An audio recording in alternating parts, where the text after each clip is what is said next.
Pak Ngah Ali adalah bapa saudaraku sebelah emak. 60 tahun lebih usianya ketika itu. Rumah Pak Ngah dengan rumah aku ni cuma selang 2 buah sahaja. Isteri Pak Ngah bernama Cik Tom. Kami panggil Ngah Tom. Aku sangat baik dengan Pak Ngah dan isterinya dan menganggap mereka itu seperti ayah dan emak aku sendiri. Mereka dengan aku pun demikian juga. Jadi, apa-apa sahaja yang berlaku, akulah orang pertama yang Pak Ngah akan jumpa dan menceritakan apa yang berlaku kerana dia tahu aku dapat menyelesaikannya. Suatu hari selepas subuh di surau, Pak Ngah bersembang panjang dengan aku sebelum kami pulang ke rumah. Aku ingat lagi kata-kata Pak Ngah. Pak Ngah memberitahu aku bahawa buah-buah duriannya banyak yang gugur, tetapi semuanya tidak masak. Dari dahi Pak Ngah yang berkerut-kerut itu aku tahu hatinya kecewa dengan kejadian itu. Aku juga terasa amat hairan kerana peristiwa seperti ini tidak pernah berlaku di kampungku sebelum ini. Agak panjang juga kami bercerita tentang apa yang berlaku. Semasa mahu pulang ke rumah, aku mengekori Pak Ngah untuk ke rumahnya. Setibanya di rumah, aku berselisih pula dengan Ngah Tom yang bersiap-siap nak pergi menoreh. Tengoklah ni! Jari telunjuk Pak Ngah menghala ke arah buah-buah durian yang berada di dalam bakul. Bertimbun-timbun buahnya. Aku mengangkat sebiji lalu aku menghidunya. Benarlah kata Pak Ngah. Aku pun meletakkan buah itu sambil mataku melihat banyak lagi buah yang tak terkira banyaknya buah durian yang tak masak, tak berbau. Musim durian kali ini agak pelik, terutama durian-durian yang telah dipajak oleh Pak Ngah. Pak Ngah memajak pokok-pokok durian itu daripada Haji Saidin. 11 pokok semuanya.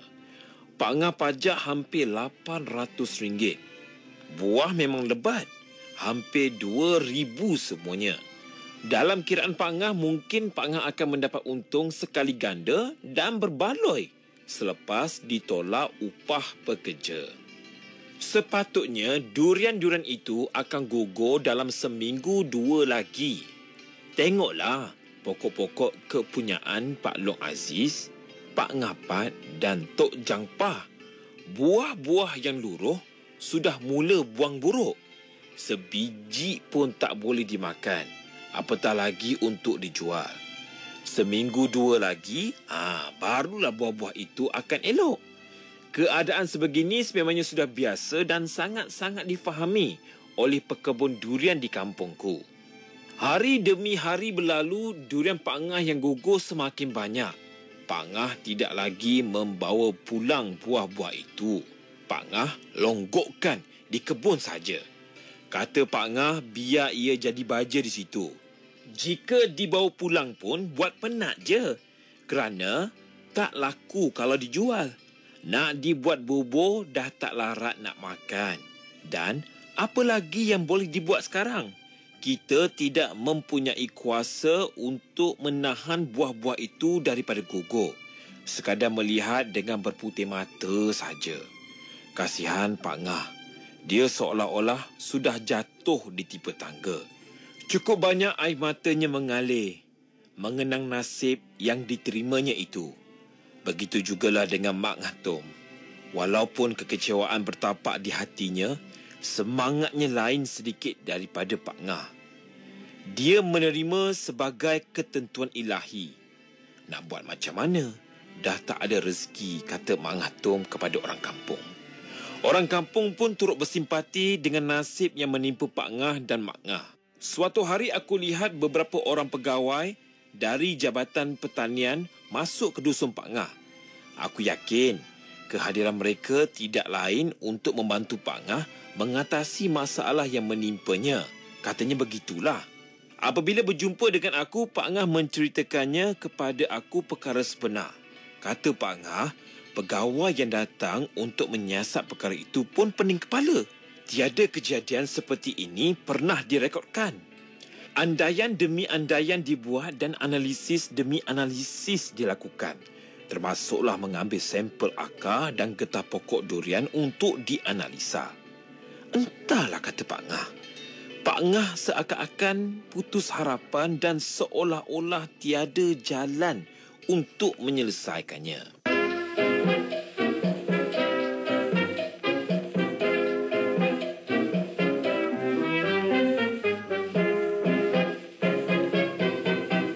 Adalah satu buah berduri, dalam setahun keluar sekali.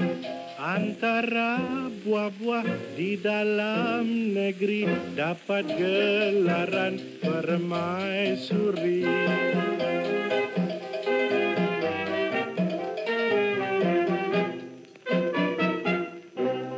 Luarnya hijau, dalamnya putih, bila membuka sangatlah letih. Luarnya bengis, dalamnya bersih, itulah sebab yang kita kasih.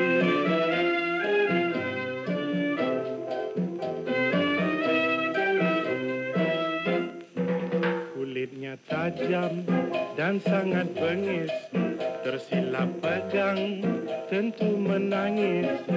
Isinya kilat, lemak dan manis, tak ada bandingan sama sejenis.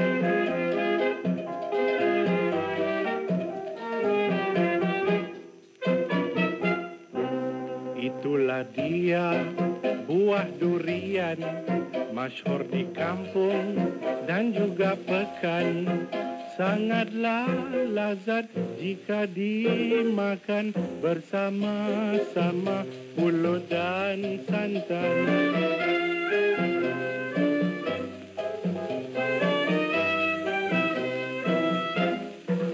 Kucing tidur, kaca lapuri, kepala gajah nama diberi. Sultan bersandar sangat digemari, batik suasa payah nak cari.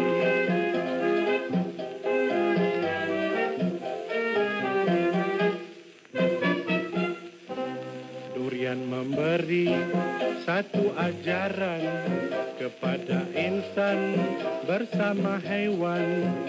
Susah dahulu, senang kemudian, itulah dia jalan penghidupan.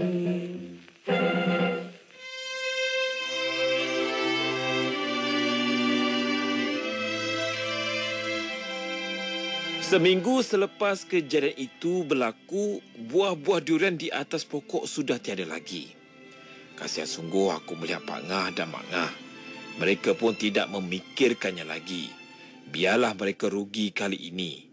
Tak ada rezeki dan sudah ketentuan Tuhan. Sebaliknya bagi pokok-pokok kepunyaan Pak Long Aziz, Pak Ngapat dan Tok Jang Pah sedang luruh dengan jujuhnya. Berbaku-baku mereka dapat sehari. Ada sebuah lori kecil dari Pekan datang mengambil buah-buah kepunyaan mereka itu. Pak Ngah melihat semuanya itu dengan hati yang lara. Bagi aku, kejadian ini mempunyai puncanya. Aku akan cuba mencari puncanya dan aku yakin aku akan menemuinya. Suatu pagi aku berjumpa Pak Ngah. Pak Ngah sudah tidak mahu lagi membicarakan tentang kejadian itu. Tapi aku paksa juga. Mana tahu kot-kot dapat mencari puncanya. Aku minta Pak Ngah menceritakan segala-galanya tentang pajakan yang pernah Pak Ngah buat itu. Katanya kepada aku, pajakannya dari Haji Saidin itu berlaku seperti biasa sahaja. Dia membayar tunai kepada Haji Saidin dan mengangkat jual beli seperti biasa. Kata Pak Ngah, Haji Saidin menerima pajakan Pak Ngah kerana Pak Ngah sanggup bayar lebih tinggi sedikit daripada Pak Leman. Pak Leman? Siapa Pak Leman tu? Tentu dia orang luar, kerana aku tak pernah dengar namanya di kampungku sebelum ini. Aku sangat-sangat ingin mengenali Pak Leman kerana ada sesuatu yang mungkin disimpan oleh Pak Leman tanpa pengetahuan orang lain. Mungkin begitu, hanya kata hati aku. Aku cuba meneka-neka dan kadang-kadang terasa berdosa kerana memandang serong kepada seseorang tanpa usul periksa. Pak Ngah memberitahu aku bahawa dia tahu rumah Pak Leman. Sebenarnya, tidak jauh dia tinggal dari kampung aku. Mungkin aku pernah berjumpa dengan Pak Leman sebelum ini. Mungkin, siapa tahu. Dan petang tu, aku terus mengajak Pak Ngah menunjukkan rumah Pak Leman itu kepada aku. Selepas rumah itu ditunjukkan oleh Pak Ngah kepada aku, kami pulang ke rumah masing-masing. Dan aku bertekad akan datang semula bertemu Pak Leman seorang diri. Selang beberapa hari dari peristiwa itu, aku datang semula ke rumah Pak Leman. Setelah aku memberi salam, aku dipelawanya naik ke rumah. Semasa duduk bertentangan dengannya, aku amat amati wajahnya. Betullah, aku tidak pernah bertemu dengan dia sebelum ini. Katanya, dia duduk seorang diri di rumah itu setelah isterinya meninggal lebih setahun yang lalu. Anak-anaknya semua sudah bekerja dan telah membawa haluan masing-masing, dan sekali-sekala mereka datang menjenguknya semasa cuti.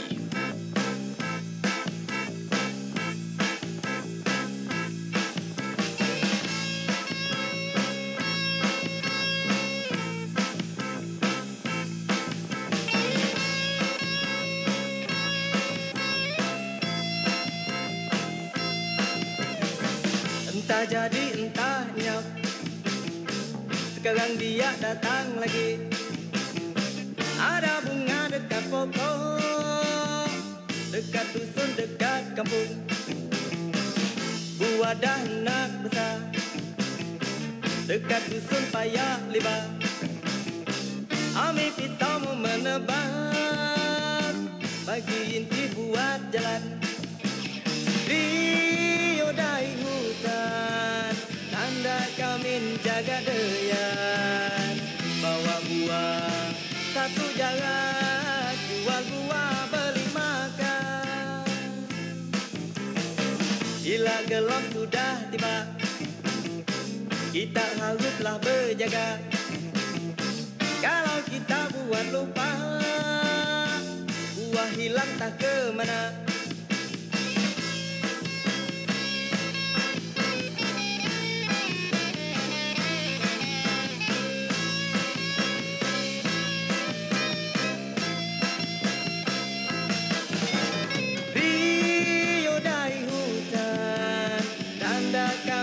Jaga deyan, bawa buah satu jalan, jual buah beli makan. Ada emet, ada besar, ada elok, ada mekar. Yang elok kita jual, yang berhulat buat asam. Yang elok kita jual, yang berhulat buat asam.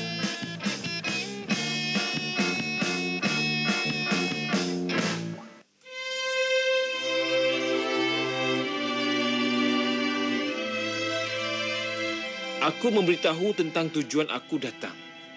Aku telah menceritakan apa yang telah berlaku terhadap durian-durian Pak Ngah.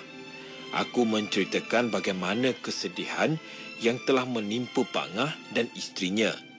Dan yang paling menyedihkan, kata aku, dia tidak tahu punca dan sebabnya kejadian itu boleh berlaku. Nampak Pak Leman selamba sahaja wajahnya. Tidak nampak seperti orang yang bersalah. Tak apa, fikirku dalam hati. Sekurang-kurangnya, dia tahu Pak Ngah mengalami kerugian dan putus harapan, walaupun wang dilaburkan Pak Ngah itu tidaklah sampai ribuan ringgit. Selepas itu, aku pulang ke rumah dengan sedikit kehampaan kerana aku tidak mendapat sebarang jawapan dari Pak Leman. Lebih kurang 2 minggu selepas itu, aku lihat Pak Ngah berbual-bual dengan Pak Leman di kerusi batu selepas menunaikan solat Jumaat. Aku bersalaman dengan mereka dan terus berlalu ke rumah. Walaupun berkali-kali Pak Ngah mengajak aku untuk duduk sekali dengan mereka. Aku memberi alasan untuk segera pulang ke rumah aku. Hari yang sama selepas maghrib di surau kampungku, Pak Ngah bertemu dengan aku. Pak Ngah menghampiri aku dan mahu menceritakan apa yang mereka bualkan petang tadi. Aku mendengar cerita Pak Ngah. Kata Pak Ngah, kejadian duriannya itu adalah akibat perbuatan Pak Leman. Pak Lemanlah punca segalanya. Pak Leman telah memukul pangkal pokok-pokok duriannya itu dengan batang tepus. Dia tidak berpuas hati akibat daripada pajakannya yang tak diterima oleh tuan tanah. Pokok-pokok durian yang sedang berbuah sememangnya pantang dibuat begitu. Buah-buahnya yang sedang membesar akan menjadi rosak dan akan gugur ke tanah walaupun belum masak. Pak Leman benar-benar menyesal dengan perbuatannya dan sanggup memberi RM800 kepada Pak Ngah sebagai ganti kerugian yang ditanggung oleh Pak Ngah. Dia juga memohon maaf dengan Pak Ngah dan berharap perkara ini tidak dipanjangkan ke pengetahuan orang kampung. Tetapi mulut manusia mana mungkin ditutup. Betullah kata aku, setiap kejadian yang berlaku di dunia ini mesti mempunyai sebab-sebabnya yang tersendiri. Daripada rasa amarah, cemburu dan iri hati adalah puncanya sehingga kita bertindak di luar batasan tanpa menggunakan akal fikiran. Semoga coretan ini menjadi pedoman dan panduan untuk semua.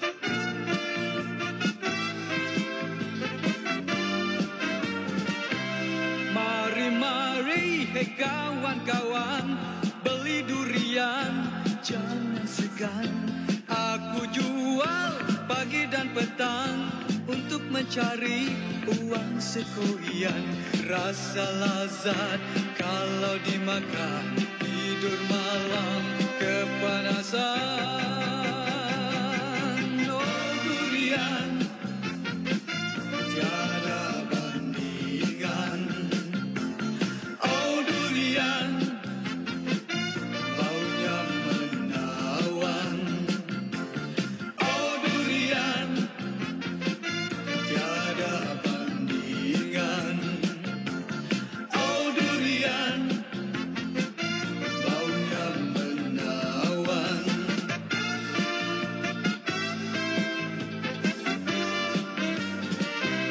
Isi dalam putih kuning, banyak makan menjadi pening. Durian habis aku jual, bila dikira balik modal. Aku sangat senang hati, esok aku jual lagi.